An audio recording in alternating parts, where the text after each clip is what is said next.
Hello दोस्तों, welcome to लर्नेक्स, जहां हम सीखते हैं इंग्लिश थ्रू हिंदी। मेरा नाम है मिशेल। अच्छा, ये बताइए कि आपको कॉम्प्लीमेंट्स सुनना कैसा लगता है? जी हाँ, मेरा मतलब है अपनी तारीफ सुनना कैसा लगता है।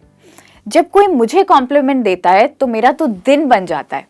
अच्छा सोचिए, अगर आपको कोई बोले आज तुम बहुत अच्छे लग रहे हो, बहुत अच्छा लगता है ना जी। या फिर कोई आपको बोले तुम्हारे नए जूते मुझे बहुत पसंद आए, तो कैसा लगता है? या फिर तुम्हारा हेयर कट बहुत अच्छा लग रहा है। बहुत खुशी होती है हम सबको कॉम्प्लीमेंट्स सुनकर। पर क्या हमें औरों को कॉम्प्लीमेंट्स देना आता है? हो सकता है आपको आता हो, आप अपने दोस्तों को, अपने ऑफिस में, अपने पेरेंट्स को कॉम्प्लीमेंट्स देते हो। पर आज हम कुछ नया करने वाले हैं। आज हम सीखेंगे इंग्लिश में कॉम्प्लीमेंट्स देना जी, अलग अलग सिचुएशंस में। जैसे कि जब हम किसी को देखें और वो बहुत खूबसूरत लगे तो कैसे कॉम्प्लीमेंट देंगे, या फिर जब किसी के घर पे डिनर पे जाएं और खाना बहुत अच्छा लगा तब कैसे कॉम्प्लीमेंट देंगे, या फिर अगर किसी के बच्चे बहुत क्यूट हों तो उन्हें कैसे कॉम्प्लीमेंट देंगे जी। तो इस तरीके से आज हम सीखेंगे कि डिफरेंट सिचुएशंस, अलग अलग परिस्थितियों में हम किसी की तारीफ कैसे करेंगे। तो जुड़े रहिए इस लेसन में मेरे साथ। जैसे मैंने आपको बताया, मेरा नाम है मिशेल। आइए शुरुआत करते हैं। तो आज की हमारी पहली फ्रेज है यू लुक अमेजिंग जी। अमेजिंग आता है इंग्लिश वर्ड अमेज से। अमेज का मतलब होता है हैरान होना। तो जब कोई इतना खूबसूरत लग रहा हो कि आप उन्हें देखकर हैरान हो जाएं, तो आप उन्हें कहेंगे यू लुक अमेजिंग। वैसे तो ये फ्रेज सबसे अच्छी पार्टी में यूज होगी, क्योंकि ज्यादातर लोग वहां पर बहुत तैयार होकर आते हैं और बहुत खूबसूरत लग रहे होते हैं। तो वहां आप कहेंगे यू लुक अमेजिंग। इसी का हिंदी में मतलब होता है आज तुम बहुत कमाल दिख रही हो जी, बहुत कमाल दिख रही हो।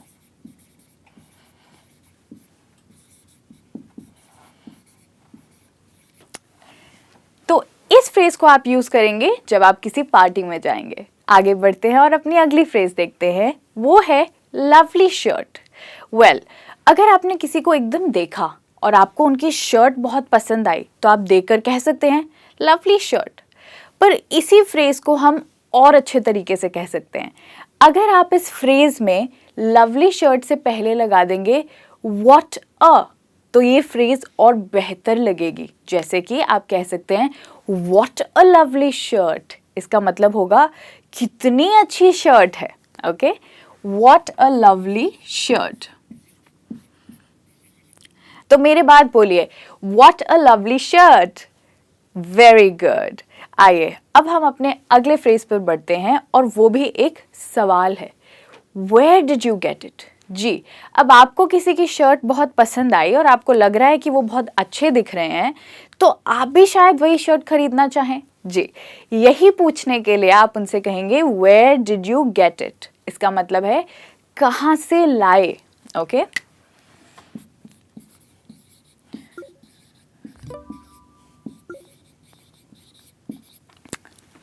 अब इन दोनों फ्रेजेस को हम साथ में भी यूज कर सकते हैं और एक पूरा सेंटेंस बना सकते हैं, जिसमें आपने कॉम्प्लीमेंट भी दिया और एक सवाल भी पूछा, और आप बहुत फ्लुएंट साउंड करेंगे जब आप इन दोनों को साथ में बोलेंगे। तो अब मेरे बाद रिपीट कीजिएगा, what a lovely shirt, where did you get it. Excellent. हमारी अगली फ्रेज है आर दे न्यू। वेल, जैसे कि आपने ध्यान दिया होगा कि यहाँ पर हमने दे यूज किया है। दे हम तब यूज करते हैं जब हम किसी प्लूरल चीज की बात कर रहे हैं जी। तो अगर हम पहनावे के बारे में सोचें तो हम प्लूरल क्या पहनते हैं? ज्यादातर जूते जी। हम कभी एक जूता पहन के तो बाहर नहीं जाते ना। यस, इसलिए हम शूज के लिए जब भी कॉम्प्लीमेंट देंगे हम ये नहीं कहेंगे this is nice shoes, you will say they are nice shoes जी। तो शूज के लिए आप हमेशा प्लूरल वर्ड दे यूज करेंगे। अब हम आगे बढ़ते हैं और अपनी नेक्स्ट फ्रेज देखते हैं, वो है लुक्स ग्रेट ऑन यू जी। तो जैसे कि आपको किसी के जूते पसंद आए, आपने उनसे पूछा आर दे न्यू, आप अगली चीज उन्हें बोल सकते हैं लुक्स ग्रेट ऑन यू, यानी ये तुम पर बहुत अच्छे लग रहे हैं। ये तुम पर बहुत अच्छे लग रहे हैं।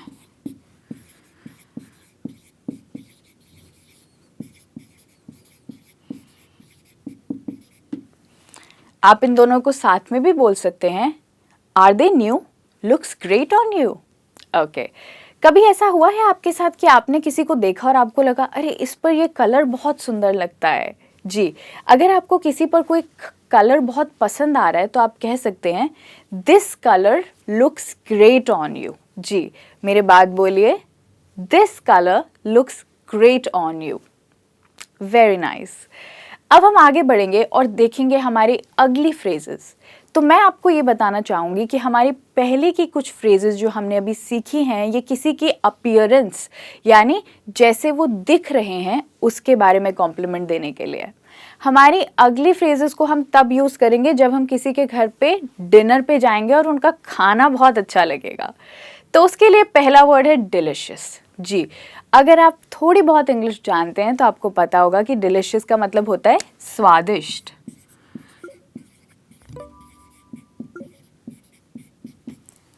तो ये आप बहुत सिंपल सा कॉम्प्लीमेंट दे सकते हैं। अगर आपको खाना अच्छा लगा, आप बोलेंगे डिनर इज डिलिशियस, यानी डिनर बहुत स्वादिष्ट है। Very good. हमारी नेक्स्ट फ्रेज है you are a fantastic cook. जी, अब जिस व्यक्ति ने खाना बनाया है आप उन्हें भी कोई पर्सनल कॉम्प्लीमेंट देना चाहेंगे तो कुक का मतलब तो आपको पता ही है, जो खाना बनाता है, और फैंटास्टिक का मतलब बेहतरीन। तो you are a fantastic cook का मतलब होगा तुम बहुत बेहतरीन कुक हो। जी, मेरे बाद रिपीट कीजिए, you are a fantastic cook. Fantastic. Okay, हमारी नेक्स्ट फ्रेज है did you make this from scratch. जैसे कि आपने देखा हमने यहाँ पे डिड का इस्तेमाल किया, इसका मतलब कि ये एक सवाल है, तो हम यहाँ पे क्वेश्चन मार्क लगाएंगे। Very nice. Did you make this from scratch. अब आप सोच रहे होंगे इस क्वेश्चन का कॉम्प्लीमेंट से क्या लेना देना है। वेल, देखा जाए तो इंग्लिश में स्क्रैच का मतलब होता है खुजाना, पर यहाँ पर स्क्रैच का मतलब ये नहीं है। Okay, did you make this from scratch का मतलब होता है कि क्या तुमने ये शुरुआत से बनाया है। इसका मतलब कि कई बार हम मार्केट जाते हैं और कोई मिक्सचर उठा लाते हैं जिसमें ऑलरेडी सब्जी प्रिपेयर्ड होती है, बस उसमें थोड़ा गर्म पानी डाल के उसको रेडी करना होता है। तो वो होता है एक पहले से बनाया हुआ खाना जिसमें किसी ने पर्सनली कोई खास मेहनत नहीं की। पर यहाँ पर हम बात कर रहे हैं ऐसे खाने की जो किसी ने शुरुआत से खुद से बनाया है। ओके, तो अगर आपको किसी को कॉम्प्लीमेंट देना है आप ये भी कह सकते हैं क्या तुमने ये सारा खुद बनाया है। Did you make this from scratch. Okay, इसका मतलब हुआ खुद बनाना। ग्रेट। हमारी नेक्स्ट फ्रेज है you've got to give me the recipe। तो हिंदी में आप कहते हैं ना अरे तुमने चिकन बहुत अच्छा बनाया, तुम्हें मुझे इसकी रेसिपी देनी पड़ेगी। जी, ये भी एक कॉम्प्लीमेंट होता है कि तुम मुझे इसकी रेसिपी दो, मतलब आपको बहुत पसंद आया खाना। तो इसी को आप इंग्लिश में कहेंगे you've got to give me the recipe। Repeat कीजिए, you've got to give me the recipe। तुम्हें मुझे रेसिपी देनी पड़ेगी। ग्रेट। नेक्स्ट फ्रेज है आउट ऑफ दिस वर्ल्ड। जी, आउट ऑफ दिस वर्ल्ड का मतलब होता है दुनिया से बाहर। जी, पर यहाँ पर इसका मतलब होता है कि बहुत बढ़िया। ठीक है, फॉर एग्जाम्पल किसी ने आपके लिए केक बनाया, आपको केक बहुत पसंद आया, तो आप कहेंगे अरे ये केक तो बहुत बढ़िया है। तो आप कह सकते हैं दिस केक इज़ डिलिशियस, पर उसी को बेहतर तरीका होगा कहने का this cake is out of this world. इसका मतलब होता है बहुत बेहतरीन।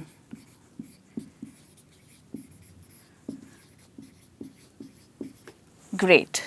अब हम आगे बढ़ेंगे और अपनी नेक्स्ट फ्रेज देखेंगे और वो है my compliments to the chef.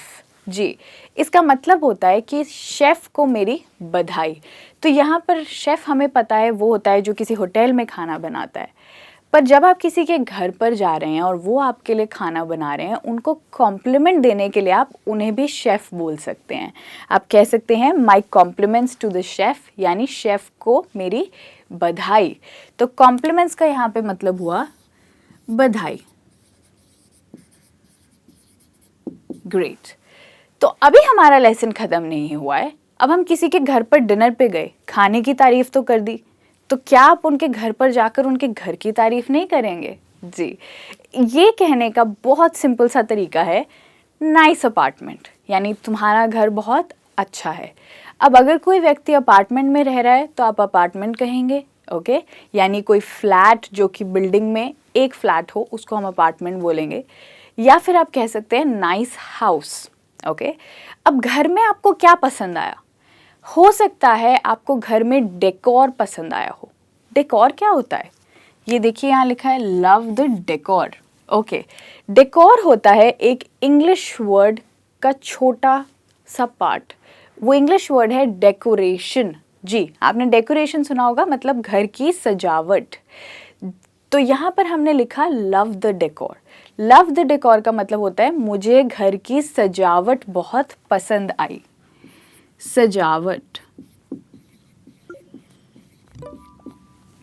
आइए अब इन दोनों सेंटेंसेस को साथ में रिपीट कीजिए मेरे बाद। What a nice apartment! I love the decor. जी, तो यहाँ पर भी मैंने इसकी तरह what a यूज़ करके इस फ्रेज को और बढ़िया बना दिया। What a nice apartment. Great. अब हम किसी के घर पे गए हैं, हमने खाने की तारीफ की, घर की तारीफ की, पर अब हम तारीफ करेंगे उनके छोटे छोटे बच्चों की। जी, ऐसी सिचुएशन ज़रूर आएगी कि आप किसी के पास जाएं, आपको उनके बच्चे बहुत प्यारे लगे, तो आप कहेंगे अडोरेबल फेस। अब इसको आप बेहतरीन कैसे बना सकते हैं? जी हाँ, अब तक आप समझ ही गए होंगे। आप ये यूज़ करके इसको बेहतरीन बनाएंगे। आप कहेंगे व्हाट एन अडोरेबल फेस। हमने एन इसलिए यूज़ किया क्योंकि ये ए से स्टार्ट होता है, जो कि एक वावल है। What an adorable face. इसका मतलब है कितना प्यारा चेहरा है। रिपीट कीजिए, What an adorable face. Okay. The next phrase is well behaved. इसका मतलब होता है कि तुम्हारे बच्चे बहुत अच्छे तरीके से पेश आते हैं। तो अगर किसी के बच्चे आपसे बहुत रिस्पेक्ट से बात कर रहे हैं, चुपचाप बैठे हैं, ज़्यादा शोर नहीं मचा रहे हैं, परेशानी नहीं कर रहे हैं, तो आप कहेंगे Your children are very well behaved. हो सकता है जब आप स्कूल गए हों, आपके बच्चों की टीचर ने भी आपको बोला हो your children are well behaved, मतलब बहुत अच्छे से पेश आना। ग्रेट। अब हम देखते हैं हमारी नेक्स्ट फ्रेज, और वो है smart cookie.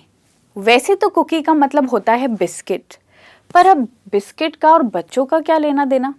Okay, smart cookie को अगर हम समझने की कोशिश करें, जब हम इसको एक कॉम्प्लीमेंट की तरह इस्तेमाल करते हैं, तो स्मार्ट कुकी का मतलब होता है बहुत समझदार। क्या आपने ऐसे बच्चे देखे हैं जो बहुत समझदार होते हैं? जैसे कि उन्हें फ़ोन अच्छे से चलाना आता है, बहुत अच्छे से बात करते हैं और कोई भी बात एकदम समझ जाते हैं। जी, वो होते हैं बहुत इंटेलिजेंट बच्चे। तो उन इंटेलिजेंट बच्चों के लिए आप ये नहीं कहेंगे your children are very intelligent. अगर आपको कुछ बेहतरीन बोलना है तो आप कहेंगे your son is a smart cookie, मतलब तुम्हारा बेटा बहुत इंटेलिजेंट है। तो स्मार्ट कुकी का मतलब होता है इंटेलिजेंट। अब आप किसी के घर पर गए, आपने खाना खाया, आपने घर देखा, घर बहुत अच्छा लगा, बच्चों से मिले, बहुत मस्ती की, तो आप कहेंगे your kids are a lot of fun, मतलब मैं तुम्हारे बच्चों के साथ बहुत मज़े करता हूँ, या फिर मुझे तुम्हारे बच्चों के साथ बहुत मज़े आते हैं। तो फन का मतलब होता है मज़ा। तो अगर आपको किसी के बच्चों के साथ खेलने में बहुत मज़ा आता है तो आप कहेंगे your kids are a lot of fun. जी, इसी के साथ हमारे लेसन का एंड होता है, और आज हमने सीखे हैं किसी को कॉम्प्लीमेंट्स देना अलग अलग सिचुएशंस में। तो अगली बारी आप किसी के घर जाएं तो ज़रूर उनको उनके अपीयरेंस के बारे में, उनके खाने के लिए, घर की सजावट के लिए और उनके बच्चों के लिए इंग्लिश में कॉम्प्लीमेंट दीजिएगा। मैं जल्दी वापस आऊँगी एक और इंटरेस्टिंग लेसन के साथ। तब तक खुश रहिए और इंग्लिश सीखते रहिए। Bye bye.